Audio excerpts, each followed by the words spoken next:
U.S. Navy history arriving. Welcome to the U.S. Navy History Podcast. I am Dale. And then over there we have everyone's favorite XO, Steven. Hey there, everyone. So, we had just had the last general surrender. So now we're going to go into the post-war before heading into the battles. How does that sound? My knowledge of history is going to make me sad about this. But hey, rebuilding from war is a good thing, usually. Yeah, but, I mean, the winners couldn't be better. Either my coffee didn't work this morning or you broke my brain with that one. The Union winning instead of the Confederacy? Oh yeah, that is a good thing. Yeah. So, shall we get underway? Let's cast off. Alrighty. So, didn't know whether you know this or not, but the European areas in the 1860s was very, very fragmented. France is in a weakened state, and Britain is pretty much still shell-shocked by their performance in the Crimean War. It was bad. It was a bad performance. Germany doesn't exist yet as a united state. Right. And France was not able or just didn't want to support any side, whether the Confederacy or the Union, without Britain. Now, they were also further distracted by what you had just mentioned, Germany, and also Italy, who were both experiencing unification troubles. They're trying to become unified into their own country, but it's just not working because... Otto von Bismarck is a clever son of a... Because of Russia. Oh, okay. And Russia actually supported the Union. Current events being what they are, that is hilarious. Yeah. Now, the Confederacy did hope that, Britain and France would join them and fight against the Union. But, that wasn't going to happen. So they decided to try to bring them in as mediators.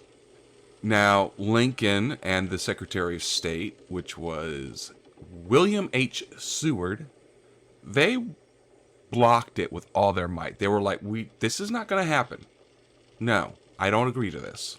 And they actually threatened war to any country that officially recognizes the existence of the Confederacy. On one hand, holy crap, you're already involved with a civil war. Not sure if now's a good time to be threatening international war. On the other hand, I can appreciate where they're coming from because having other countries acknowledge your existence as a country is a quick way to gain legitimacy. Yeah. We knew that Lincoln was tall, but we did not have any idea about the conjoles on this guy. That does explain the wheelbarrow he has in so many pictures. Moving on. We'd like to apologize to the estate of Abraham Lincoln for the joke about cojones. So in 1861, the Southerners voluntarily embargoed cotton shipments. They were hoping to start an economic depression in Europe, and that would force Britain to enter the war in order to get said cotton. But, it didn't work. Market manipulation. You never fail to be amusing. Right. What instead happened was that Europe just went and found other cotton suppliers. And they found superior cotton, actually. So this actually really hurt the Southern's recovery after the war. Oh, no. Do we know where that came from? I'm just curious. The cotton shortage was replaced by Egypt and India. Good old colonialism. Why Yeah. rely on rebellious colonies when you can use ones still under your control? Mm-hmm. Now, another thing that helped the Union and not the Confederacy was the 1860 to 62 crop failures in Europe.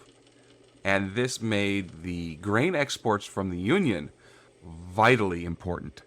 Yeah, if you're relying on imports from a country engaged in a civil war, you're not going to risk losing those by supporting the opposition. Yeah.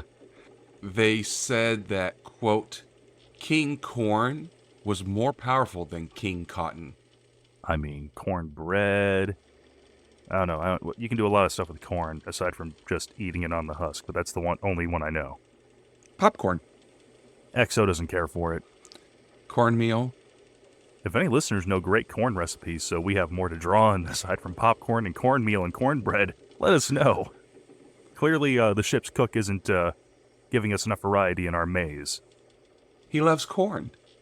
So the grain shipments went from a quarter of British imports to just about half. Dang. Yeah. Now, it did help the European arms makers and iron workers and the British shipping community actually to transport weapons. To the Union? Oh, okay, Yeah. okay. We couldn't make our own rifles? I'm sure we did, but it's kind of hard when you're under constant fire. That's fair, that's fair. And what's better than one country's industrial power base being used towards war? Several being funneled towards you. Yeah. Now, the Confederacy did purchase several warships from commercial shipbuilders in Britain. The most famous among these is the CSS Alabama. This boat did a lot of damage and led to, well, a lot of post-war disputes. Now, there was a little bit of a snafu in 1861 as the U.S. and Britain had a little bit of a tiff against the Trent Affair. And this involved the U.S. Navy's boarding of a British mail steamer to seize 2 Confederate diplomats. Yeah, that's not a great look. But, London and Washington were able to smooth over the problem since Lincoln did release the 2 guys. Now, in 1862, the British did consider coming in to mediate, even though they had an idea that offering the mediation could risk war with the U.S. Now, it is reported that Lord Palmerston read Uncle Tom's Cabin 3 times, trying to decide if this is a good move or not. On one hand, I mean, back in this time, before, international journalism is what it is today, that might be the best resource he had to kind of get some inkling what slavery was like in the South. On the other hand, reading a novel to decide how you want to tackle an international relations issue, I feel like there were better options. Oh, there was a lot more better options. But, that's the British for you, I guess. Cucumber sandwiches, tea time, and Uncle Tom's Cabin. Got it. In 1861. Now, when the Union won a victory in the Battle of Antietam, this caused the British to just take a chill pill and not come to a decision just yet. And then the Emancipation Proclamation would reinforce the political liability of supporting the Confederacy. Because before that time, it was just southern states saying, we don't want to be in the Union anymore. But with the Emancipation Proclamation, now it became about slavery, which at this point, I think every European nation had outlawed. Well, definitely Britain. They abolished slavery in all the British colonies in 1834. Almost 30 years before this time and place. So France stepped away from the Union, even though they had a lot of sympathy for them, because they failed to secure Mexico. They tried for Mexico. France tried for Mexico? Yep. Oh. And this, yeah. Is this Cinco de Mayo? This happened December 8th. Okay. Of 1861 to June 21st of 1867. This was actually the second invasion of Mexico from the French. But to know more about this, go to the French Military History podcast. But since they failed in Mexico, they were like, yeah, we're not going to war with the Union. Sorry, Confederacy, we love you, but it's not happening. Now, the Confederacy did offer late in the war to end slavery in return for diplomatic recognition. But From London and Paris, huh? oh, okay, no, you answered my question. Yeah, but London and Paris, they were like, you know what, guys? I don't believe them. They're not going to do that. We're going to recognize them, and they'll be like, JK, we're keeping them. And in 1863, the Poles come in and revolt against Russia. And this just put another distraction in the European area. And so that's all of that is why everybody was just like, you know what, you guys have your own stuff. We have our own stuff. We're staying out. So now we get into the costs of everything. Money, money. Yeah. Now, everything is under contention because nobody can agree because of, racism. But the actual results that are written down, you cannot really, dispute things like that. Regardless of whoever you say is responsible, if a building suffered $2,000 in damage, it suffered $2,000 in damage. Right. So the first thing that you can't dispute is that Confederate nationalism died and American nationalism triumphed. All the flags I see on the back of a lot of pickup trucks, I'm not sure if that's true. I don't know if that'd be nationalism for Confederacy. It's just, racism. Fair enough. Fair enough. Now, the North and the West, they grow rich, and the South becomes, a third world country for about a century. The national political power of slave owners and the rich Southerners, that's done. Now, it gets hazy about the results of the Reconstruction and the citizenship of the freedmen and how poor they were forced to stay. Now, historians have debated whether the Confederacy actually had a chance to win. And there are a lot of scholars that say that it was possible, not likely, but there was a glimmer of hope.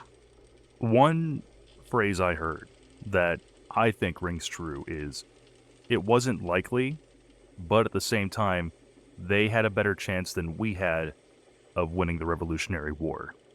Right. The numbers in population and resources made the North, while not guaranteeing the victory, made it very, very likely. But if the Confederacy had actually used unconventional tactics instead of trying to go mano a mano, so if they would have went more for guerrilla warfare, they would have been able to hold out a lot easier and possibly exhaust the North, and won that way. So instead of committing to big overland battles and sweeping campaigns, going more for smaller units, just roving around the border country or crossing into the Northern Territory, raising hell and then falling back as needed for resupply. Not even that. They could have just fought a defensive war. There was no reason for them to go north and seize territory. Make the North come to you and fight a defensive war to convince the North that the cost of winning was just way too high. Because again, if you're going against a defended position, you have to use 3 times more troops to get that defended position. And it's still not guaranteed. We've seen that time and time again. So the war had about 1,030,000 casualties. Wow. That's about 3% of the population in this time. This was about 620,000 soldier deaths, 2/3 of it by disease, and 50,000 civilians. So where's the other roughly 550,000 coming from? Civilians? Injuries. Oh, Casualties are deaths and injuries. Oh, okay, okay. Yeah. This war accounted for roughly as many American deaths as in all American as in all American deaths in other US wars combined. And the reason the number is so high in this one is whether North or South, it is considered an American casualty, right? Yeah, it's Americans versus Americans. Based on a 1816 census, 8% of all white males between 13 and 43 died in the war, which is 6% in the North and 18% in the South. About 56,000 soldiers died in prison camps during the war, and an estimated 60,000 men lost a limb, or two, or three, maybe even all four. Now, a reason for the high number of casualties and deaths during the war was because of Napoleon tactics, like charging, affix bayonets, charge. Pointy stick versus wall of men firing guns. I don't like those odds. Yeah. Especially towards the end of the war when rifled barrels became a thing.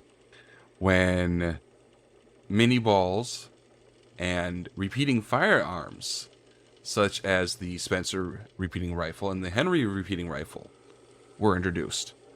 This allowed them to mow down soldiers when standing in, the formation lines like they always did up until this point.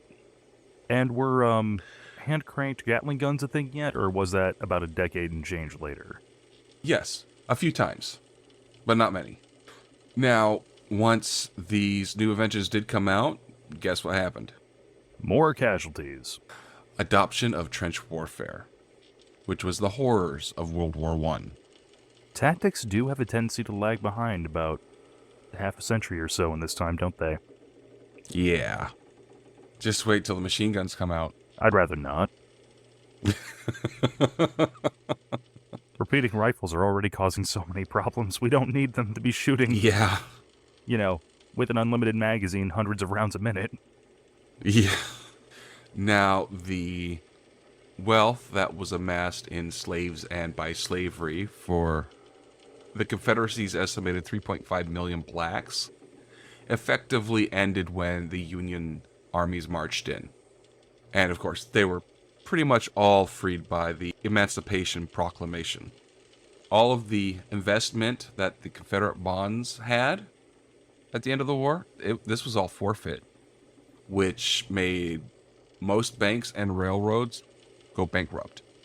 Oh, wow. I never even thought about that. Yeah, what happens to your war bond if you lose? Bye. It goes bye-bye. Yeah, I suppose that is an investment in your country's future. Yes. And if you don't have a country at the end of it, there's nobody to pay you back. So the income per person in the South dropped to 40% less than their counterpart in the North.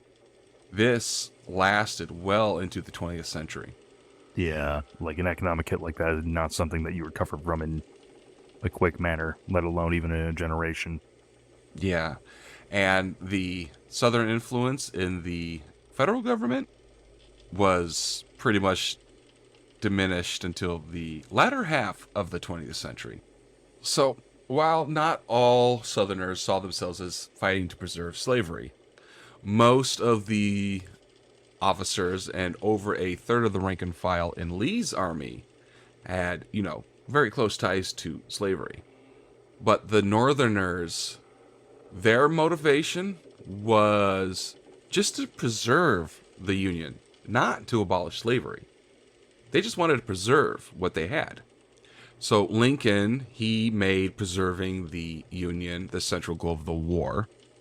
But, he saw slavery as a critical issue, and he made ending it a additional goal. So when he issued the Emancipation Proclamation, he angered both peace Democrats, aka Copperheads, and war Democrats. But he energized most of the Republicans. And they warned that the free blacks would flood the North, and this allowed Democrats to make gains in the 1862 elections, but not gain control of Congress. Now, the Republicans, they argued that slavery was the mainstay of the enemy and steadily gained support, with the Democrats losing in 1863 by a landslide. So, the Emancipation Proclamation itself, this enabled African Americans, both freedmen that had already been freed and escaped slaves, to join the Union Army. And about 190,000 of them volunteered for this. So, of course, this further enhanced the numerical advantage of the Union armies over the Confederacy, because they were scared to do the same thing. So Lincoln was worried that premature attempts at emancipation would mean that the border states would be lost. And he said, quote, "To lose Kentucky is nearly the same as to lose the whole game." And, Democrats on both sides opposed emancipation, although they would eventually accept it as a part of, quote, total war needed to save the Union. So he was waiting for, a good Union victory to make the announcement with, so that it'd be not as hard of a blow, and made the argument of it isn't just a moral imperative, it is a logistical one, because now we can, truly go out of our way to take away the enemy's, source of labor in their fields. Well, kind of. At first, he attempted to reverse the emancipation set forth by the Secretary of War Simon Cameron and Generals John C. Fremont in Missouri and David Hunter in South Carolina, Georgia, and Florida, because they wanted to keep the loyalty of the border states and the war Democrats. And then Lincoln warned the border states that a more radical type of emancipation would happen if his gradual plan, based on compensated emancipation and voluntary colonization, was rejected. But, only D.C. accepted his plan. Now, when Lincoln told his cabinet about his proposed Emancipation Proclamation, Seward advised Lincoln to wait for victory before, telling everybody. Because if he didn't, it would seem like, quote, our last shriek on the retreat. So the Battle of Antietam in 1862 provided the opportunity that they wanted. And Lincoln issues his first draft of the Emancipation Proclamation on September 22nd of 1862. And, the final document January 1st of 63. Lincoln explained to a gentleman named Albert G. Hodges, quote, "If slavery is not wrong, nothing is wrong. And yet I have never understood that the presidency conferred upon me an unrestricted right to act officially upon this judgment and feeling. I claim not to have controlled events, but confess plainly that events have controlled me." Now, Lincoln's moderate approach did succeed in getting everybody on board and fighting for the Union. Now, Kentucky, Missouri, Maryland, Delaware, and West Virginia, and New Orleans that were under Union control, Norfolk, and anywhere else not covered by the Emancipation Proclamation, these guys all abolished slavery on their own, except for Kentucky and Delaware. Because the president pretty much said, this is a presidential order, it only included territory held by the Confederates at the time. But, the proclamation became a symbol of the Union's commitment to add emancipation to the Union's definition of liberty, which it should have been right from the get-go. Well, and the big reason it wasn't was they were worried about losing the southern colonies during the Revolution if they, made a condemnation of slavery. Not that that's an excuse, but Yeah. yeah, that you can only kick that ball so far down the lane until it, becomes such a big issue that civil war happens. Surprise! Yeah. And then, of course, by the end of 64, Lincoln was getting Congress to vote for the 13th Amendment, which made emancipation universal and permanent. Go Lincoln. So that is pretty much it, I think. I mean, there's not much more to say. Well, when you initially told me what the episode was going to be about, I thought you meant like you were going to go into Reconstruction and how it started with very lofty ideals and a good mission statement, but how it ended up going was very different from the initial game plan. That's true. I mean, it had multiple complex methods to resolve the war, which were 3 Reconstruction Amendments to the Constitution, which actually remain in effect right now. This was the 13th, the 14th, and the 15th. But, I mean, they went back and forth for a number of years, trying to further cement and then try to reject everything that had been done. Just as it happens now. Yeah. Every time there's a regime change. I mean, they use the army to dissolve southern state governments and hold new elections with freedmen being given the vote before, it was taken away a couple years later. Right. Well, any candidates for the Reconstruction era, in theory, were supposed to be federal government approved because they didn't want any local folks who were too big for their britches thinking, hey, you know what we need? A sequel. Yeah. This is when the Freedmen's Bureau came into being. This was started by Lincoln in 1865, which was to help freed slaves and playing a major role in helping them to get work. And this is also when the KKK sprang into being. Oh, wonderful. Just great. That's what we need. Anything else of the Reconstruction you want to cover? No. You're good now? Like I said, I that was the initial hesitation of like, oh boy, this is gonna be a fun one. All right. So anyway, that's the Civil War. That was a war. That happened. That sure did happen. Emancipation good, but holy crap, did everything else suck about that? Yeah. You know what? We're going to go ahead and we're going to end it now. It's going to be a little bit of a shorter episode, but next week we're getting into what the XO has been wanting to do all Civil War long. Ironclads. Good riddance wood. So, anything you would like to say before we depart, Stephen? Well, if anybody wants to reach out to us via email, you can do so at usnhistorypodcast@gmail.com. Or you can tweet at us at usnhistorypod. ushistorypodcast@gmail.com. Well, I was overdue for mucking it up at some point.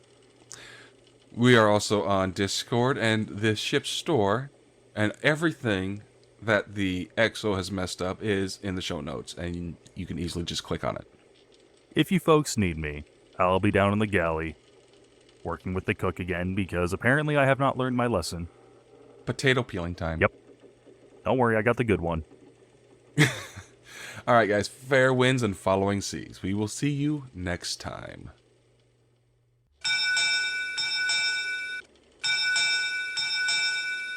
U.S. Naval History Podcast. Departing.